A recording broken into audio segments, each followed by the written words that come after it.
حدثنا عبدان قال أخبرنا عبد الله قال أخبرنا يونس عن الزهري وحدثنا بشر بن محمد قال أخبرنا عبد الله قال أخبرنا يونس ومعمر عن الزهري نحوه قال أخبرني عبيد الله ابن عبد الله عن ابن عباس قال كان رسول الله صلى الله عليه وسلم أجود الناس، وكان أجود ما يكون في رمضان حين يلقاه جبريل، وكان يلقاه في كل ليلة من رمضان فيدارسه القرآن، فلرسول الله صلى الله عليه وسلم أجود بالخير من الريح المرسلة۔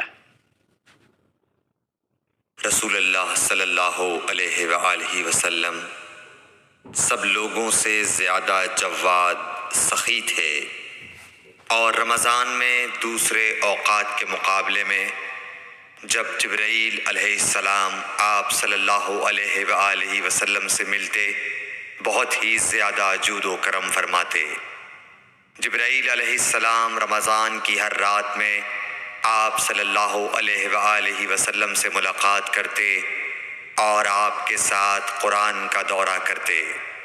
गर्ज़ हज़रत सल्लल्लाहु अलैहि वसल्लम लोगों को भलाई पहुँचाने में बारिश लाने वाली हवा से भी ज़्यादा जूद व करम फरमाया करते थे। सही बुखारी हदीस नंबर 6।